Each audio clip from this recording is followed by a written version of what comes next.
Daniel Brooks parked his old pickup outside the county impound auction just before sunrise. His 12-year-old daughter, Emma, stepped out beside him. The parking lot was packed with luxury SUVs and expensive sports cars. Professional dealers walked around carrying clipboards. Daniel carried only a small notebook and a flashlight. Emma smiled. "Dad, do you really think we'll find something today?" Daniel looked toward the auction yard. "I don't buy what people see. I buy what they overlook." Rows of abandoned vehicles filled the enormous lot. Most buyers gathered around newer trucks and luxury sedans. Almost nobody noticed an old silver Aston Martin DB9 sitting alone in the far corner.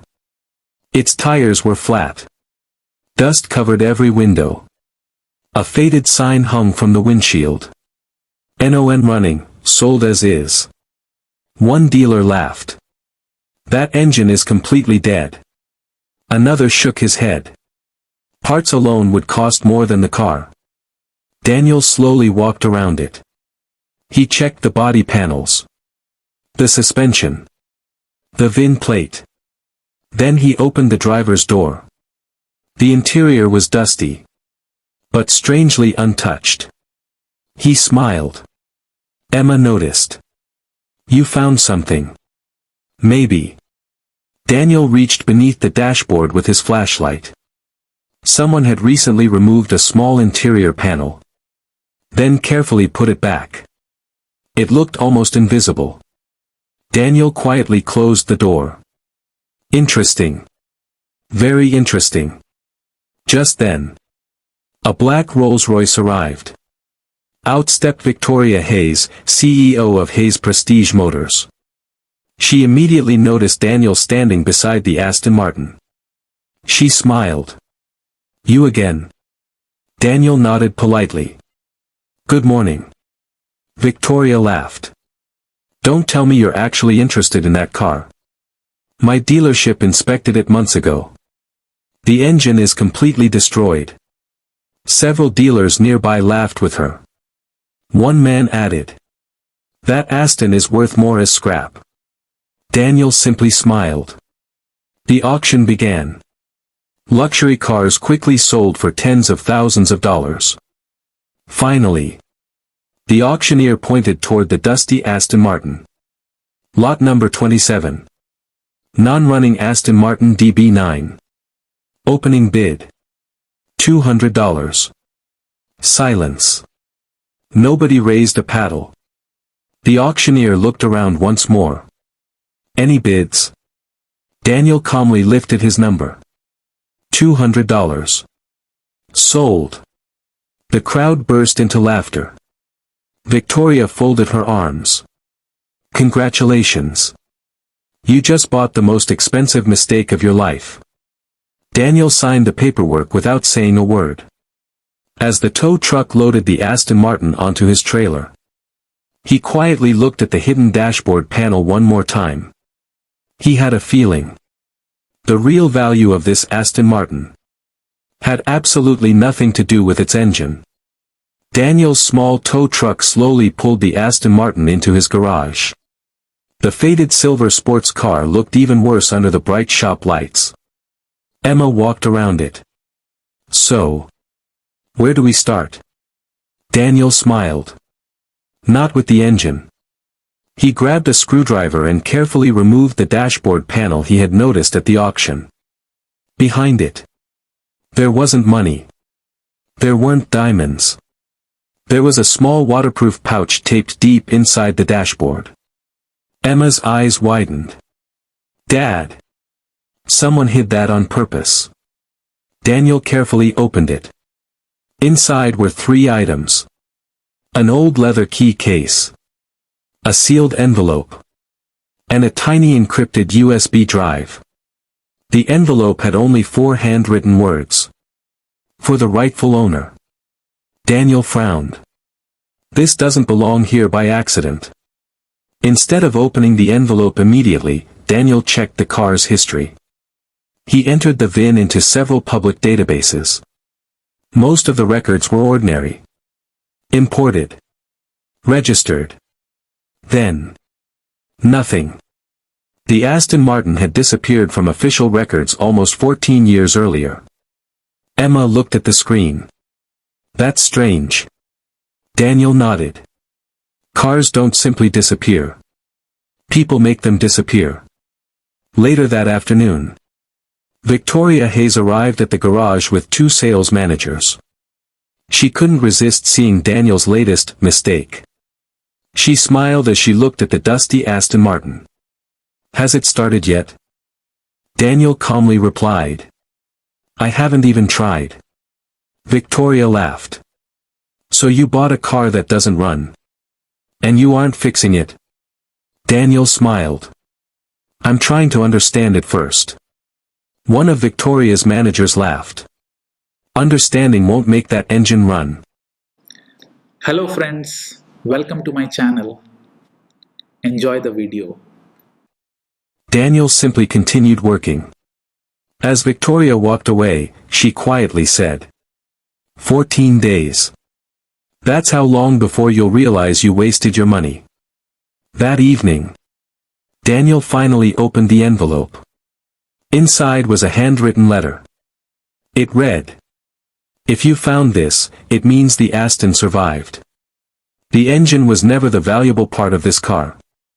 The real secret is hidden where only a true mechanic would think to look. Don't trust anyone until you find the second key. Emma looked confused. Second key. Daniel opened the old leather key case.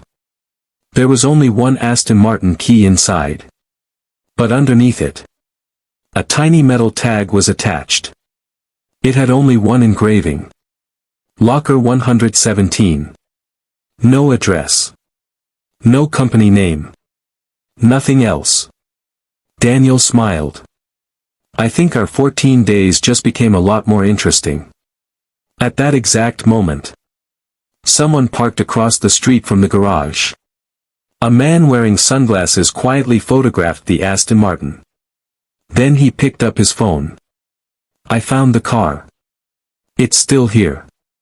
We need to get it back. Before he discovers what's hidden inside. Daniel stood silently, staring at the tiny metal tag. Locker 117. Emma looked at him.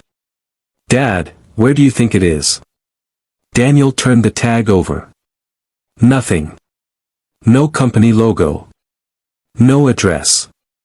Just the number. It has to be connected to the Aston's previous owner. The next morning, Daniel visited the city's old storage district. After checking several facilities, an elderly manager finally recognized the tag. I haven't seen one of these in years. He opened an old filing cabinet. Locker 117 belongs to our original downtown warehouse.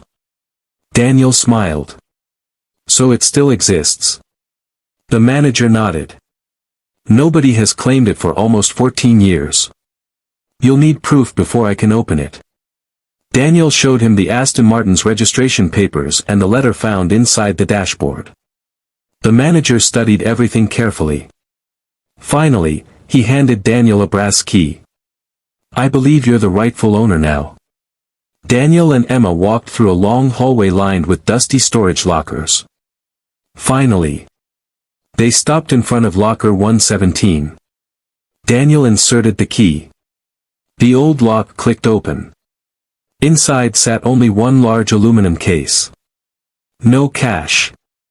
No gold. No expensive jewelry. Emma looked disappointed. That's all. Daniel lifted the heavy case onto a table. It had a fingerprint lock that no longer worked. Using his tools, he carefully opened it. Inside lay dozens of engineering blueprints. Prototype design sketches. Research notebooks. And a leather folder stamped with one name. Aston Martin Special Projects Division. Emma whispered. Dad. These look important. Daniel carefully turned the first page. His eyes widened. These weren't ordinary blueprints. They detailed a never-released lightweight performance chassis developed for Aston Martin's future supercar program. The project had apparently been cancelled years earlier. Attached to the final page was another handwritten note. If you're reading this, you're one step away from discovering the truth. Find the second key hidden inside the engine itself. Emma looked confused. The engine? But everyone says it's completely dead. Daniel smiled. Exactly. If everyone believes the engine is worthless, nobody would ever think to look inside it. Back at the garage, Daniel removed the Aston Martin's engine. Hours passed as he carefully dismantled it. Most of the internal components were badly damaged. Then, inside the hollow section of the engine block, his flashlight reflected something metallic. Emma held her breath. Daniel reached inside. Slowly, he pulled out a tiny titanium capsule. Before he could open it, several black SUVs stopped outside the garage. Men in business suits stepped out. Leading them was Victoria Hayes. But this time, she wasn't smiling. She looked directly at Daniel and quietly said, "I'll give you $5 million for that Aston Martin." Daniel glanced at the titanium capsule still in his hand. He hadn't even opened it yet. If Victoria was already offering $5 million, whatever was hidden inside had to be worth far more. "I'll give you $5 million. Right now." The entire garage fell silent. Emma looked at her father. "Dad." Daniel calmly placed the capsule on his workbench. "I'm not selling something I haven't even opened." Victoria took another step forward. "You don't understand what you're holding." Daniel smiled. "Then explain it." Victoria hesitated. For years, collectors have searched for the Aston Martin Vanguard project. It was rumored that one prototype survived. We believed all the research had been destroyed. Daniel looked at the capsule. "So this is connected to that project?" Victoria nodded. "It could be. But nobody knows for sure." Daniel folded his arms. "Then I'll find out myself." Using a precision cutting tool, Daniel carefully opened the titanium capsule. Inside was another waterproof cylinder. Emma laughed softly. "It's like opening a puzzle inside another puzzle." Daniel unscrewed the smaller cylinder. This time, a tiny gold-colored USB drive slid into his hand. Along with it was a folded handwritten letter. Daniel slowly unfolded the paper. It read, "If you've reached this point, you've earned the truth. The Aston Martin was never abandoned because it was broken. It was hidden because it carried the complete Vanguard project." Victoria's eyes widened. Daniel continued reading. "The encrypted drive contains every design, test result, and patent draft. Whoever possesses it owns the future of the project." Emma whispered, "Dad, is that why everyone wanted the car?" Daniel nodded. "I think so." One of Victoria's engineers stepped forward. "We should verify the files." Daniel connected the USB drive to an isolated computer that wasn't connected to the internet. A password screen appeared. Everyone held their breath. Then another message appeared automatically. Password hint. The name of the man who never gave up. Emma smiled. "I know." She typed one word. Edward. It was the first name of the Aston Martin engineer who had written the letters. The screen unlocked instantly. Thousands of engineering files appeared. Prototype CAD models. Wind tunnel data. Patent applications. Complete manufacturing specifications. Victoria covered her mouth. "It's all here." Within 48 hours, automotive experts confirmed the files were authentic. News spread across the industry.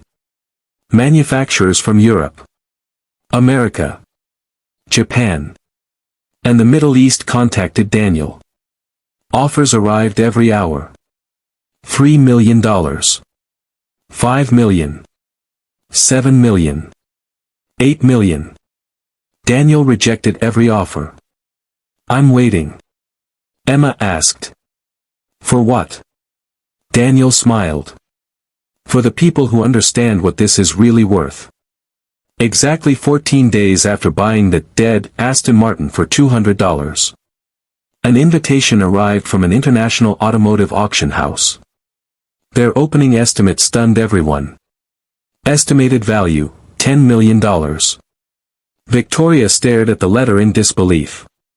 Only 2 weeks earlier, she had laughed at Daniel for buying a dead car.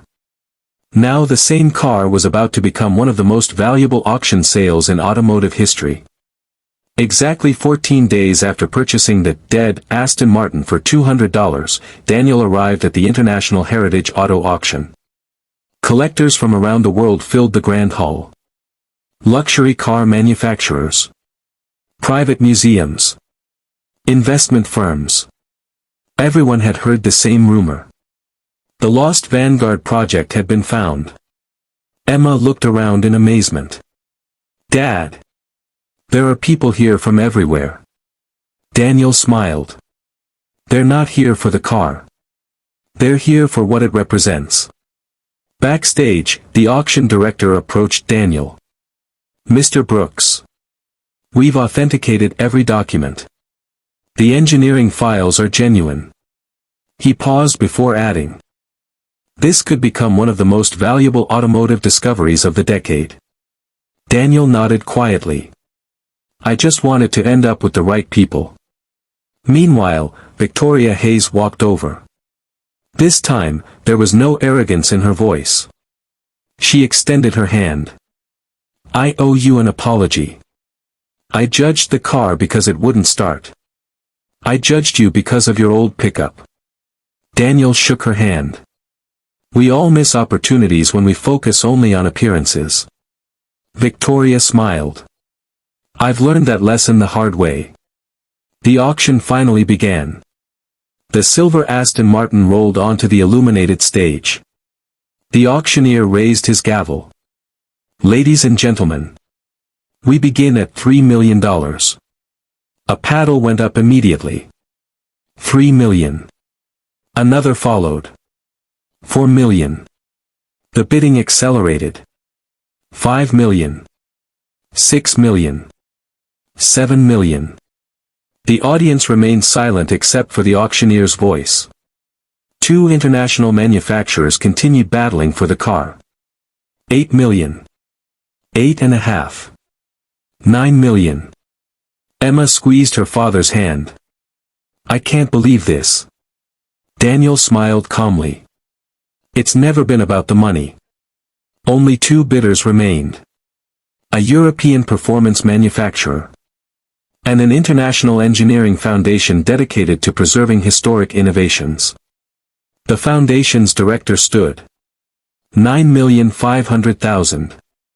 The manufacturer immediately answered. 9.7.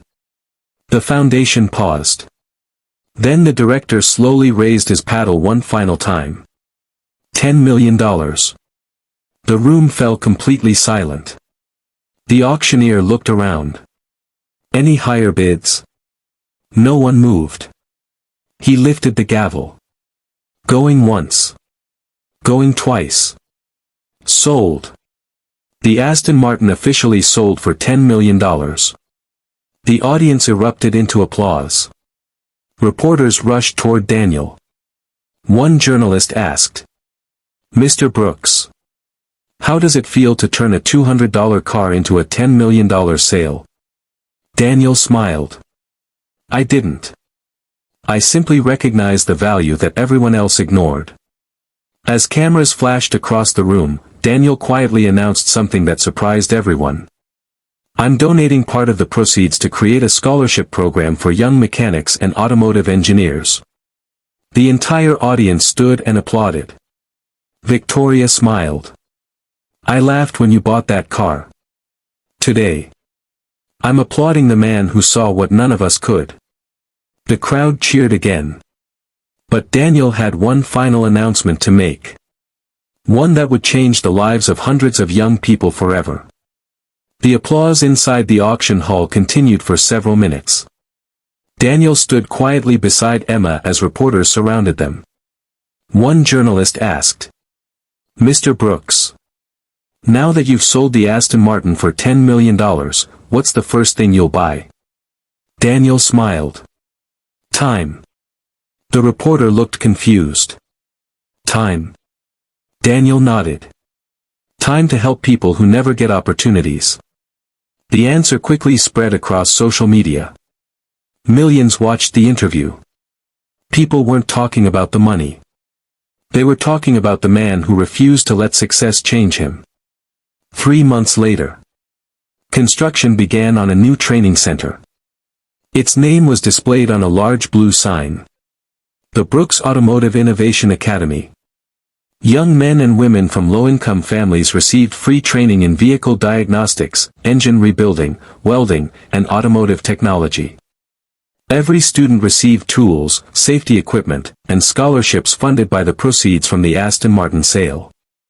Emma proudly watched the first class walk through the front doors. She smiled. "Dad, this is much bigger than a car." Daniel nodded. "It always was." Meanwhile, Victoria Hayes invited Daniel to speak at the annual Hayes Automotive Leadership Conference. Hundreds of executives filled the auditorium. Victoria stepped onto the stage. "The greatest mistake I ever made was judging someone by what they owned instead of what they knew." She looked toward Daniel. 14 days ago, I laughed at a man buying a dead Aston Martin. Today, I'm honored to welcome him as our keynote speaker. The audience stood and applauded. Daniel walked to the podium. He looked around the room before speaking. "When I bought that car, everyone saw a broken engine. I saw a question. And curiosity is often worth more than confidence." The room became completely silent. He continued. "Opportunities rarely announce themselves. They usually arrive covered in dust, ignored by everyone else." The audience erupted into applause. Later that evening, Emma asked her father, "If you had known the Aston Martin would sell for $10 million, would you still have bought it?" Daniel laughed. "I didn't buy it because I expected 10 million. I bought it because I believed it deserved a closer look." Emma smiled. "I think that's why you keep finding things other people miss." Daniel looked around the academy filled with students repairing engines and learning new skills. Real success isn't finding treasure. It's creating opportunities for others. 1 year later, more than 1,500 students had graduated from the academy. Many opened their own repair shops. Others became engineers, designers, and technicians at leading automotive companies. At the entrance stood a bronze plaque engraved with a simple message. "Never judge value by appearance. The greatest opportunities are often hidden where everyone else stops looking." Emma read the words and smiled. "Dad, people used to laugh because you spent $200 on a dead car." Daniel looked across the busy workshop where dozens of young mechanics were building their futures. He smiled. They laughed because they saw a broken Aston Martin. Emma asked, "And what did you see?" Daniel answered, "A chance. Sometimes, one overlooked opportunity is all it takes to change a life. And sometimes, the greatest investment isn't the one that makes you rich. It's the one that helps thousands of others build a better future."